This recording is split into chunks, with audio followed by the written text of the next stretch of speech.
If you're like me, who works on vintage computers a lot, you often run into the problem of writing disks for vintage computers. So you work with a lot of different types of disks, like floppy disks, 3.5 inch, 5.25 inch zip disks, so some computers use those. And you often have to search around different computers, finding one which can write the particular disk that you need. So to solve this problem, I'm going to build a vintage multimedia PC. This is a multimedia PC in the conventional type, which is used for playing videos and music and such. This multimedia PC is literally a PC which can read multiple different types of media. So, we'll start with a case. This is a generic AT case. I picked this case because I like that it has a nice, large, physical switch on here. It's not quite as obvious as the bright orange switch on the PS2 in the background, but it's much more obvious than the switch up there on my Freedom, which is hidden down in the bottom. Anyway, back to this. So this is a generic AT style case. On the back we have our AT keyboard slot, all of our expansion slots. We have breakouts in the back for COM and printer ports. And this down here is a PS2 port. The AT standard, the only port that is standard on ATs is this keyboard port. Everything else has to either be a breakout or down here in one of the expansion slots. So this card down here is just a riser which takes the PS2 connector on the motherboard out to this standard PS2 mouse port here. So we just open this up by removing these two screws down here.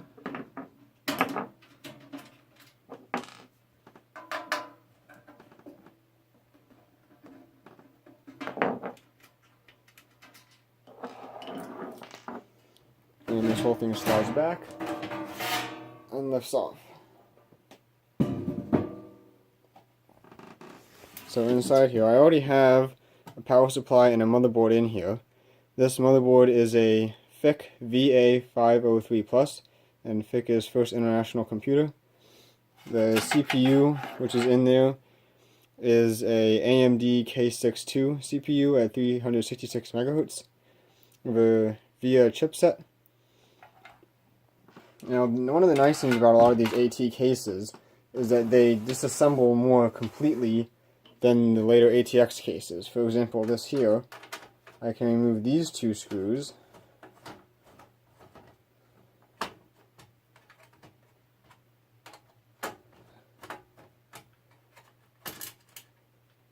think that one might be stripped.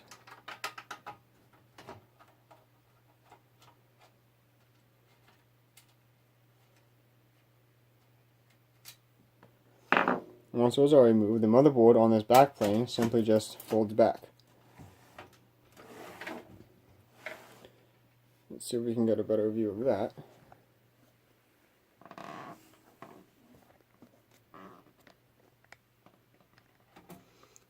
So you can see we have our AGP slot here. We have 3 PCI slots and 3 ISA slots. We have 4 SIM slots up here and 2 DIMM slots. We'll be using these DIMM slots, not the SIM slots. And we have 2 IDE channels on the motherboard. As you can see here, the cables for the breakouts on the back just come off the motherboard and go right over to the back. And here we have our standard 2-connector AT power supply connector. There's our CMOS battery and our chipset here. I believe these two here are the cache, and the BIOS chip is down in the back. That BIOS chip is slotted on the motherboard. Some of these AT motherboards have a socketed BIOS chip, and others are soldered on, like this one. So, now we can start. I'll show you the parts that I'm going to install on this computer.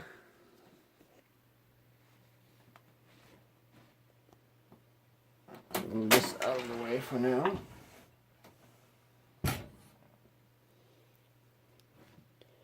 So, we'll start with the memory.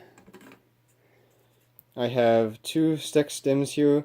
Each of them is 256 megabytes for a total of 512 megabytes of RAM. So this is an older motherboard. The BIOS only supports, I believe, only up to 8.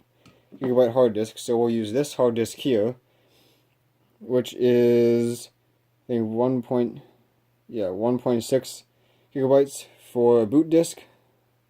Show you upright way. And this drive was manufactured in February of 1997 at Western Digital Caviar. So that'll be our boot disk, and then this will be our extra hard drive. This is an 80 gigabyte Western Digital drive, and this drive was manufactured in February of 2002. They're both Western Digital Caviar, but a few years of difference between them. In addition to that, we have a zip drive. This is a zip 100 drive, and the reason I went with the zip 100 is because I have a lot of extra zip 100 disks and no other different size of zip disks. And the higher capacity zip drives are not as efficient at reading and writing the zip 100 disks as the zip 100 drives are. So we have a standard 3.5 inch 1.44 megabyte floppy drive.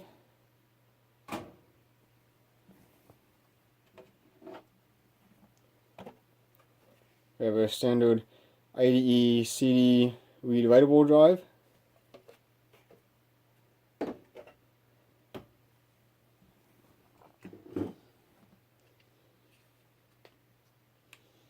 And of course we have our 5.25 inch 360K floppy drive.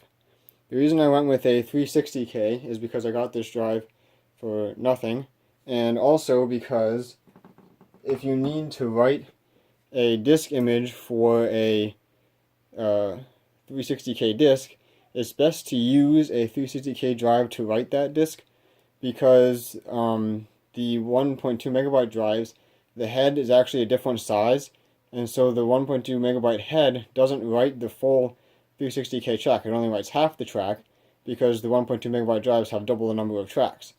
So if you write a 360K disk in a 1.2 megabyte drive and then try to read it in a 360K drive, you may not have successful reading of the disk.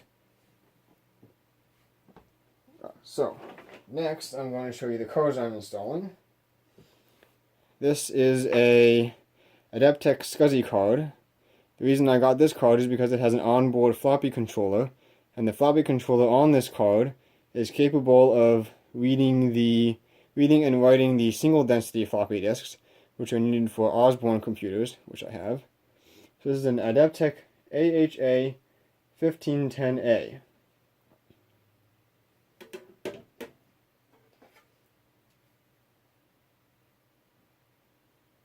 In addition to that, we have an Advanced Sys ABP 5140/42 SCSI card. This card has the small SCSI connector on the back, which the other card does not have. That has a different SCSI connector, which I don't have anything to connect to that one, but I do have things connected here. I have an rack mount SCSI enclosure, which I can use for that. I'll have an S3 Verge DX graphics card. I'm planning to put Windows NT on this computer because Windows NT can read the 360K floppies, which Windows 2000 sometimes has a problem reading. So this card should be fine for running Windows NT on. I have a generic USB card. I have to get some drivers for Windows NT for USB. Windows NT itself does not have the capability to read USB, but you can install drivers that allow it to read USB. We have our floppy cable here. So this has an edge connector for the 360K drive and a standard pin header connector for the 3.5 inch drive. The reason for the twist in the cable here, which is not down here, so this is actually drive 2 and this is drive 1, or this is drive 1 and this is drive 0 if you prefer that ordering. And as you can see here, part of the cable is twisted before it gets to the first drive, but it's not twisted for the second drive. And the reason is, as part of the signaling for the drive, this cable was first used by, I believe, Sugar Associates when they released the first 5.25 inch drive in 1975-1976, they developed the cable and the signal for these drives, and it's still used up into the 3.5 inch drives. And there's only one motor signal that powers both drives. So without this twist in here, if the controller sent a motor on signal to any of the drives, both motors and both drives would turn on. Apparently IBM didn't like this, so in the PC they put a twist in the cable so that they could use a different pin here for the motor on signal for drive 1, and then the original pin for the motor on signal for drive 2.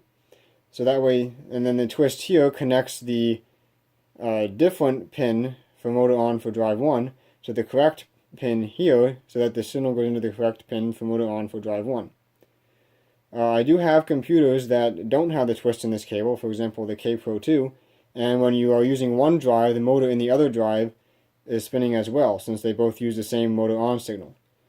So that's the reason for the twist in the cable. This just takes a different signal up to the motor on pin for drive 1, so that way the controller can control each drive motor independently of the other. And in addition to that, I just have my two generic IDE cables for the hard drives and for the CD drive. So now that I've shown you all of that, we can start assembling this computer.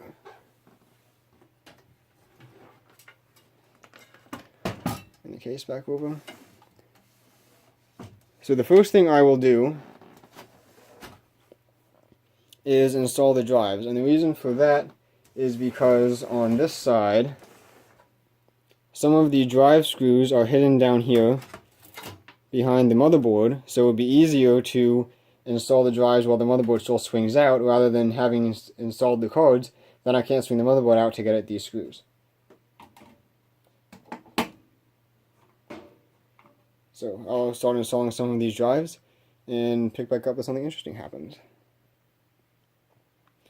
So as you can see, I've installed the two hard drives, the smaller 1.6 gigabyte one down here and the larger 80 gigabyte one up here. The screw holes in the case here are not at the optimal positions. As you can see, they don't even line up with this drive. So I've installed screws on the bottom to hold that drive in. And this drive, the reason why this one is out further is because if I push this drive back, then it has to be up higher, and then the case holes don't line up with the holes in the hard drive. So having this out here, I can put the screws in and not having it riding against the lower drive. So now that I've got these drives in, the next thing I'll install will be the zip drive, and that will just go in here something like this, so that it's accessible out the front. And then once that is screwed in, I'll put the floppy drive here on top of that, and then the 5¼ inch drive and the CD-ROM drive. And then after that, we can install our cards and memory. So as you can see, I've now installed the zip drive and the 3.5 inch floppy drive. And after that, I did screw these in now because I screwed this part of the chassis in now because the other drives here are accessible once this is screwed in. As you can see, I can just get the screws here. So I've screwed this in, and I think I'm going to start installing some of the cables because especially the 5¼ inch drive will hang out farther back here, and it'll be easier to get at the cables now while they're open. So start with the floppy cable. The stripe here indicates pin 1, and these are not keyed, so you have to look at the drive to see if it will tell you where pin 1 is. It doesn't look like it does, but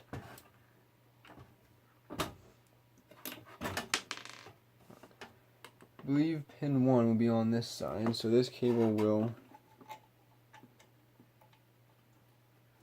run something like that. And then the power cable is on the other side. The floppy drive uses the small power connector, and this is keyed, it only goes in one way. So we got that installed. Have our IDE cable. The zip drive here is IDE, so that will be these IDE cables here. This is not keyed either. It should go something like this.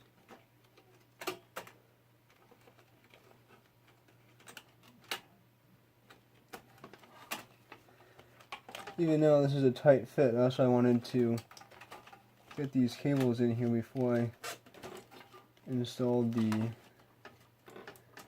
larger drives. So that's installed. And then this cable will go over to the secondary IDE channel on the motherboard.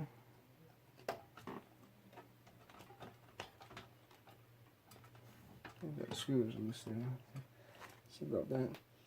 So, and the Fabi cable will be installed on the SCSI card, so I'm not going to install that yet.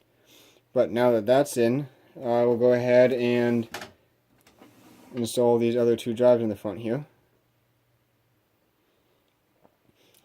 Okay, so I've gone ahead and installed the CD drive, the 500 coordinates floppy drive, and the cables for the IDE for the hard drive, and the IDE for the CD and the zip drive. As you can see, cable management is not one of this case's stronger features. Of course, we do have a lot of cables because we have a lot of drives. So now that all these drives are in, the next step will be to install the memory here. So I'll go ahead and do that.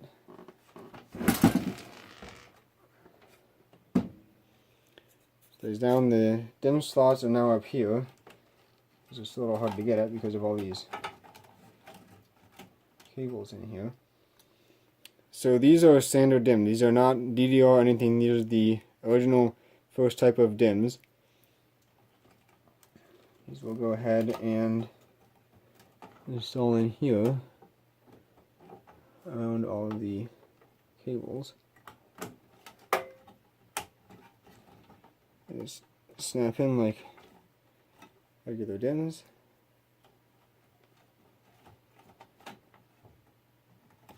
Can't really see what I'm doing because of all the massive cables and everything. This will just snap right in. There we go. There we go.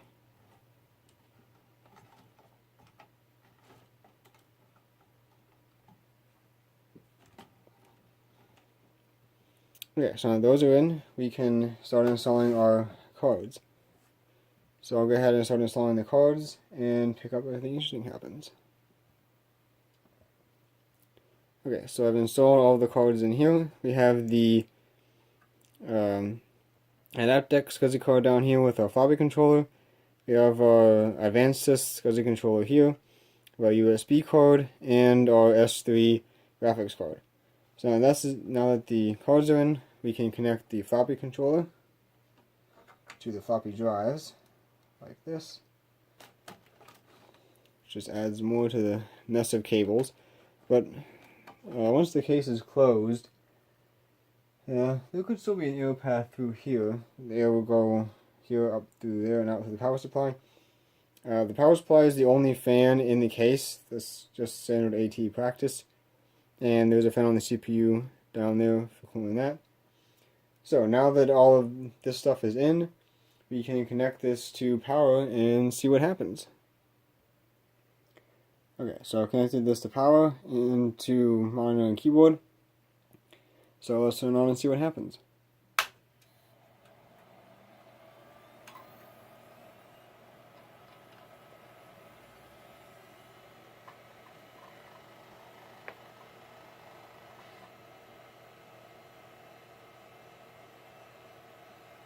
So I'll show you the screen as this thing boots up.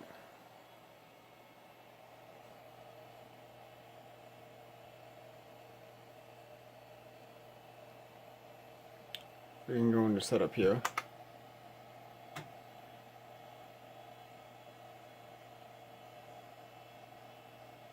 So you have the full 512 megs of RAM.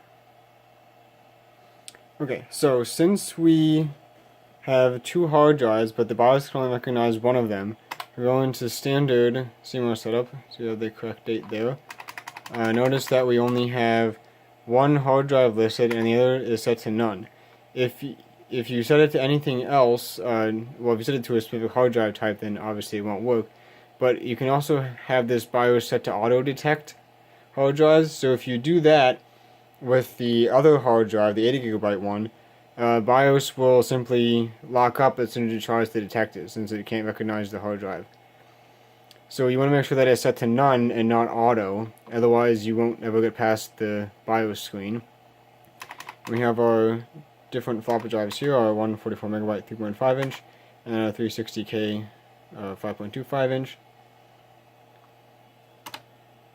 And another thing that we want to do is, since we installed a card with the floppy controller on it, we want to make sure that I believe it's in here, there should be a floppy, onboard floppy controller.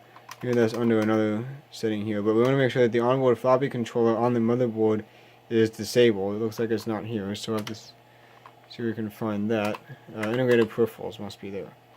So we want to go in here, and yeah, down here it is. Make sure that the onboard floppy controller is disabled.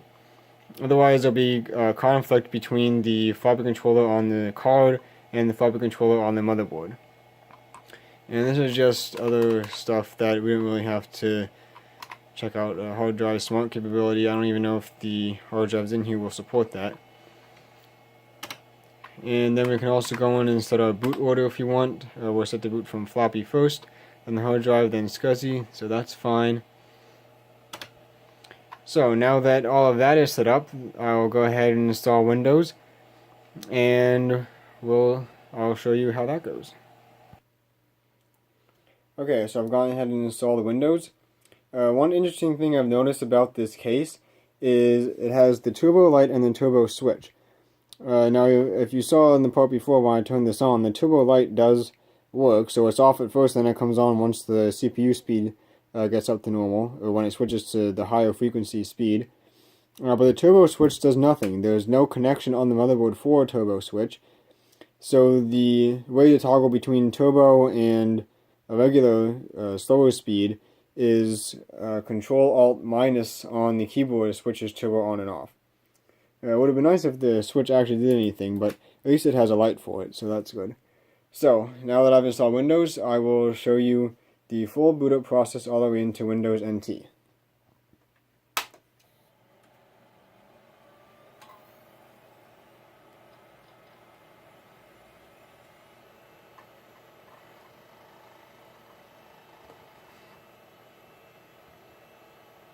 Now the screen is coming up. I'll show you what it shows on the screen.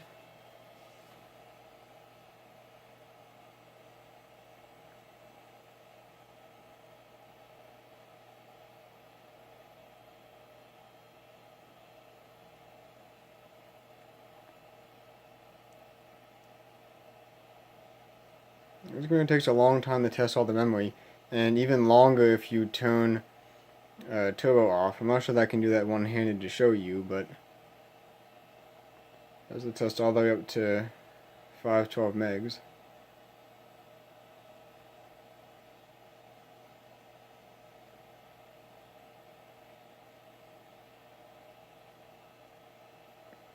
And after this, then it will auto-detect the CD drive and zip drive, and also test the floppy drives.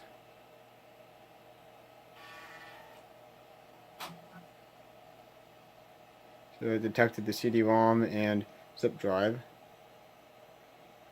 Now the SCSI card is checking for devices.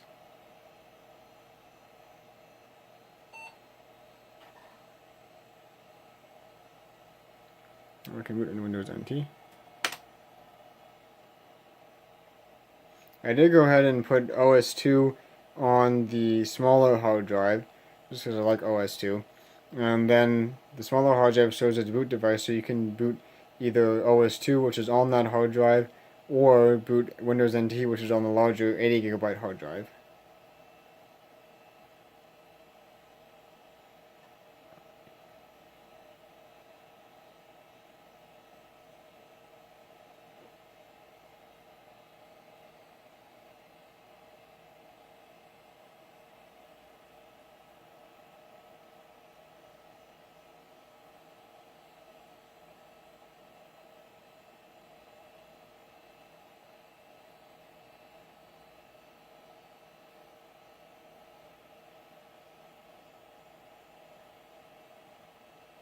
We can see we have a nice high screen resolution with lots of colors for Windows NT.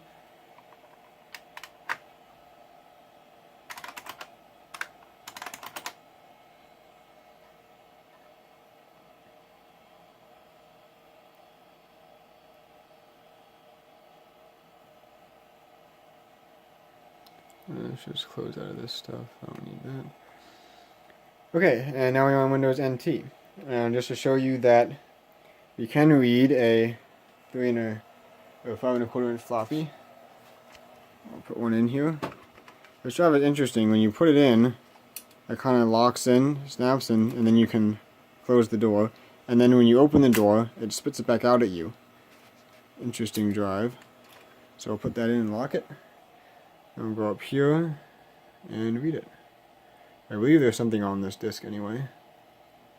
Find out in a minute. Yep, and there we go. So we can now read our 5¼ inch floppy disk on this computer. And we should be able to read zip disks too. I have a zip disk here.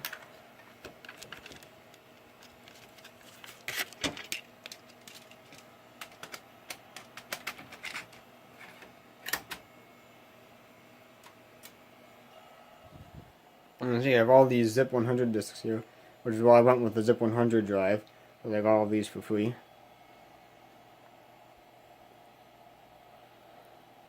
And that should be this drive here.